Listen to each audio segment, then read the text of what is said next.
Hello students, आज हम पढ़ेंगे शैवाल में जनन, एल्गी में रिप्रोडक्शन। तो एल्गी में जो रिप्रोडक्शन है वो 3 प्रकार से होता है। कायिक जनन, वेजिटेटिव रिप्रोडक्शन, अलैंगिक जनन यानी एसेक्सुअल रिप्रोडक्शन, तथा तीसरा प्रकार होता है सेक्सुअल रिप्रोडक्शन, लैंगिक जनन। तो आज के वीडियो में हम सिर्फ वेजिटेटिव रिप्रोडक्शन के बारे में पढ़ेंगे। वेजिटेटिव रिप्रोडक्शन एल्गी में, शैवालों में कई तरीके से होता है। तो सबसे सिंपल जो तरीका है वो है फ्रेगमेंटेशन का, खंडन का।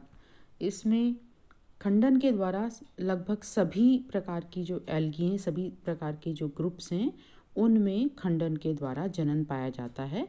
इसमें क्या होता है कि कोई भी जैसे कॉलोनी है या कोई तंतु है, एल्गी का जो फिलामेंट है या एल्गी की कॉलोनी है, वो किसी भी वजह से कोई टुकड़े में टूट गई, चाहे वो जल की लहरों के कारण टूट गई या कोई जानवर उसको खा गया इसलिए टूट गई, या उसके बीच के सेल कोई मर गई है, या कोई बीच में कोई बीजाणुधानी बन गई और बीजाणुधानी फट गई है, उसकी वजह से किसी भी मैकेनिकल इंजरी से हो या सेल की डेथ से हो, अगर छोटे छोटे टुकड़ों में अगर वो शैवाल टूट जाता है तो वो मरता नहीं है, बल्कि वो पूरा ग्रो करके और वापस उसमें विभाजन होते हैं और नया थैलस बना देता है। तो ये बहुत ही सामान्य तरीका है फ्रेगमेंटेशन के द्वारा वेजिटेटिव रिप्रोडक्शन का। दूसरा तरीका है binary fission. Binary fission bacteria की तरह से होता है, जैसे बैक्टीरिया में भी बाइनरी फिशन होता है। ये सिर्फ एक कोशिकीय शैवालों में होता है। जो फ्रेगमेंटेशन वाला पहला जो तरीका है वो तो है मल्टी सेलुलर एल्गी जो होती हैं, बहुकोशिकीय शैवाल, जिसमें कॉलोनी होती है या थैलस होता है या तंतु होते हैं, उसमें होता है। जबकि द्विखंडन जो बाइनरी फिशन है वो सिर्फ एक कोशिकीय शैवालों में पाया जाता है, और एक कोशिका जो है संकुचन के द्वारा 2 भागों में विभाजित हो जाती है, उसमें खांच बन जाता है और इस तरह से एक सेल से 2 कोशिका बन जाती हैं, ऐसे जनन होता है। और तीसरा प्रकार का जनन है बडिंग के द्वारा, मुकुलन के द्वारा। तो मुकुलन जैसे ये मुकुलन के द्वारा जनन है। इसमें जैसे यीस्ट में, फंजाई में आपने पढ़ा होगा, एक बड बन जाती है। जैसे ये प्रोटोसाइफन एल्गी है, इसके अंदर एक ऐसे वेसिकल होती है, पुट्टिका होती है, नीचे एक ये राइजॉइड होता है थैलस में, ये आप देख रहे हैं। इसमें ये गुब्बारे नुमा जो स्ट्रक्चर है, तो इसमें एक बड बन जाती है, एक पार्श्व में कलिका बन जाती है और वो पट द्वारा अलग हो जाती है, और फिर वो मात्र कोशिका से अलग हो जाती है, और फिर उसमें भी राइजॉइड हो जाता है। जैसे इसमें ये लंबा सा राइजॉइड बन रहा है, नीचे लटक रहा है बैलून के धागे की तरह से, ये राइजॉइड है, उसमें राइजॉइड बन जाता है और नई कोशिका, नया पादप बन जाता है। तो इस तरह से बडिंग के द्वारा भी कुछ एल्गी जैसे प्रोटोसाइफन में जनन होता है। इसके अलावा हॉर्मोगोनिया के द्वारा जनन होता है।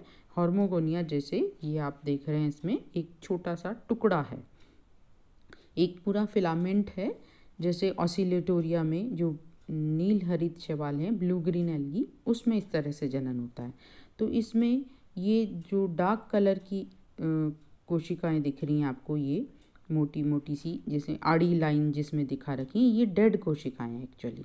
इनको नेक्रीडियम भी कहते हैं। तो यहाँ पे डेड कोशिका हो गई, एक ये डेड कोशिका हो गई, और इसके बीच की ये 1 2 3 4 5 6 कोशिकाएं जैसे हैं। तो 6 कोशिकाओं का ये फिलामेंट अलग हो गया, और ये फिर नया पूरा फिलामेंट बना देगा, पूरा लंबा फिलामेंट बना देगा, पूरा थैलस बना देगा। तो इस तरह से ये जो एक टुकड़ा है इसको हॉर्मोगोनिया कहते हैं। जैसे इस चित्र में आपको दिखाया है, ये पूरा एक थैलस है ब्लू ग्रीन एल्गी का, जैसे ऑसिलोटेरिया का, उसमें ये कॉनकेव डिस्क बन गई है, इंटरसेलुलर सब्सटेंस उसमें भरा हुआ है, डेड कोशिकाएं ये, और ये अलग हो गया, इसमें से तंतु में से अलग निकल गया। इस टुकड़े को कहते हैं हॉर्मोगोन, और ये हॉर्मोगोन फिर वृद्धि करके नया पूरा थैलस या पूरा तंतु बना लेता है। इस तरह से हॉर्मोगोनिया के द्वारा भी जनन होता है। और हार्मोगोनिया के अलावा और तरीका है कायिक जनन वेजिटेटिव रिप्रोडक्शन का अपस्थानिक शाखाओं के द्वारा, एडवेंटिशियस ब्रांचेस। तो इसमें आप ये देख रहे हैं, ये है फ्यूकस। तो फ्यूकस के अंदर ये जो डी जो चित्र है, इसमें थैलस में साइड में छोटी छोटी सी ब्रांचेस निकली हैं। जो मेन ब्रांच है, मेन जो थैलस है, उसकी जैसे ही छोटी छोटी सी शाखाएं निकल जाती हैं, इनको अपस्थानिक शाखाएं कहते हैं। तो ये फिर मात्र पौधे से अलग हो जाती हैं और नया पौधा बना देती हैं। इसके अलावा है प्रोटोनिमा के द्वारा वेजिटेटिव। तो अलग अलग शैवाल जो हैं, उनमें अलग अलग तरीके से वेजिटेटिव रिप्रोडक्शन होता है। कुछ तरीके तो ऐसे हैं जो सामान्यतः बहुत सारी एल्गी में पाए जाते हैं, लेकिन कुछ विशिष्ट तरीके हैं जो कुछ एल्गी में पाए जाते हैं। तो जैसे प्रोटोनिमा है, ये मिलता है आपको, ये एफ जो चित्र बना रखा है, इसमें आप देखिए कारा के अंदर। तो कारा के अंदर ये जो प्रोटोनिमा है, जो शुरू का तंतु है जिससे मेन पौधा बनता है, उसको प्रोटोनिमा कहते हैं। तो उसमें जगह जगह पर गुच्छेनुमा चीज़ें बन जाती हैं और अलग अलग कई सारे जो प्लांट हैं वो निकल जाते हैं एक ही प्रोटोनिमा से। सेकेंडरी प्रोटोनिमा भी निकल जाता है, तंतु निकल जाते हैं इनकी जो पर्व संधि है वहाँ से। तो एक ही प्रोटोनिमा से बहुत सारे प्लांट बन जाते हैं कारा के अंदर। इसके अलावा ट्यूबर के द्वारा, तो इसी चित्र में आपको ये भी दिख रहा है, इसमें ट्यूबर्स बन रहे हैं। यहाँ राइजॉइड हैं, तो एक तो प्रोटोनिमा से सेकेंडरी प्रोटोनिमा भी निकल रही हैं। ये वाला जो चित्र है, ये है, इसमें जो युग्मनज है, युग्मनज से ये प्रोटोनिमा निकल रही हैं। बहुत सारे ये जो धागे हैं, ये प्रोटोनिमा हैं और इनसे सेकेंडरी प्रोटोनिमा भी बन रही हैं, और ये सारे फिर पौधे हैं वो अलग अलग हो जाते हैं। तो इस तरह से प्रोटोनिमा के द्वारा जनन होता है। और ये कारा के अंदर जो है, जो मोटे मोटे गोले से दिख रहे हैं, आलू जैसे, कंद जैसे हैं, तो कंद के द्वारा भी जनन होता है वेजिटेटिव रिप्रोडक्शन। इसके अलावा कारा में अमाइलम स्टार भी बनता है। कारा में बहुत तरीके से वेजिटेटिव रिप्रोडक्शन होता है। ये तारे की आकृति का होता है, इसमें बहुत सारा भोजन भरा होता है। तो ये भी मात्र पौधे से अलग हो जाता है। तो ये भी जो नीचे की जो पर्व संधियाँ होती हैं कारा के अंदर, उसमें बनते हैं। तो इससे भी नया पादप बन जाता है। इसके अलावा बल्बिल्स होती हैं, ये जैसे बल्बिल हैं, ये जो छोटी कलिका जैसी संरचना होती हैं जो इन राइजोइड के ऊपर बनती हैं, और ये अलग हो जाती हैं मात्र पौधे से, और इनसे नया पौधा बन जाता है। तो इस तरह से कारा के अंदर ये पत्र प्रकलिकाओं के द्वारा भी वेजिटेटिव रिप्रोडक्शन होता है।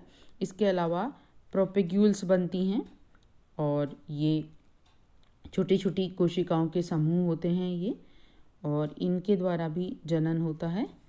ये अलग हो जाती हैं मात्र पौधे से, और हर एक जो गोली है ये, वो एक नया पौधा बना देती है। इसके अलावा और शैवाल में जो अलैंगिक जनन है, वेजिटेटिव रिप्रोडक्शन है, वो होता है एकाइनीट्स के द्वारा। ये एकाइनीट जो हैं, वो एक जो पूरी कोशिका है, वो कोशिका ही बीजाणु में बदल गई है, पूरी की पूरी कोशिका। तो जब विपरीत परिस्थितियाँ आती हैं, तो प्रतिकूल या विपरीत परिस्थितियाँ हैं, उसमें बहुत सारा भोजन इकट्ठा हो जाता है और मोटी भित्ति बन जाती है, 3 परतों की भित्ति बन जाती है ये, और पूरी जो कोशिका है वही एक स्पोर के अंदर रूपांतरित हो जाती है। इसको कहते हैं एकाइनीट। तो वैसे तो स्पोर बनते हैं जो कोशिका के अंदर बनते हैं, और वो फिर कोशिका के बाहर निकलते हैं, उनको स्पोर कहते हैं। तो ये एक तरह का स्पोर नहीं है, अलैंगिक जनन नहीं है, बल्कि ये वेजिटेटिव रिप्रोडक्शन है, जिसमें पूरी कोशिका ही ट्रांसफॉर्म हो गई है बीजाणु के अंदर। तो इस तरह से ये वाउचीरिया में भी ये जो दूसरा चित्र बनाया है सेकंड नंबर का, इसमें वाउचीरिया के अंदर है, एक सीरीज़ में बहुत सारी ये बन गए हैं, सेल बन गई हैं, क्योंकि वाउचीरिया का जो थैलस है उसमें सेप्टम नहीं होते हैं, तो ट्यूब के जैसा होता है, सिनोसिटिक संकोशिकीय थैलस होता है। तो यहाँ multi cellular multi nucleate condition में छोटे छोटे टुकड़े हैं वो बन गए हैं, तो ये चेन ऑफ एकाइनीट बन जाती है। ये पिथोफोरा में भी दिखाया है। इसमें नेक्स्ट जो सी चित्र है पिथोफोरा, उसके अंदर भी एकाइनीट बन रहे हैं, तो टर्मिनल पोजीशन पे भी बन रहा है और इंटरकैलरी भी बन रहा है। तो ये टर्मिनल इंटरकैलरी बन सकते हैं या एक सीरीज़ में भी बन सकते हैं। और ये ब्लू ग्रीन एल्गी है ग्लियोट्राइका, उसमें भी एकाइनीट बनता है। तो उसमें एक निश्चित जगह है, यहाँ हेट्रोसिस्ट होता है सबसे नीचे, उसके बाद एक एकाइनीट बनता है और उसके बाद वेजिटेटिव सेल है। तो इस तरह से अनेक तरह के बीजाणु बनते हैं, प्रोपेग्यूल्स बनती हैं, पत्र प्रकेलिकाएँ बनती हैं, कंद बनते हैं, हार्मोगोन्स बनते हैं, या मुकुलन के द्वारा बड बन जाती हैं, या फिशन के द्वारा या फ्रेगमेंटेशन के द्वारा अनेक तरीक़ों से वेजिटेटिव रिप्रोडक्शन होता है शैवालों के अंदर। Thank you.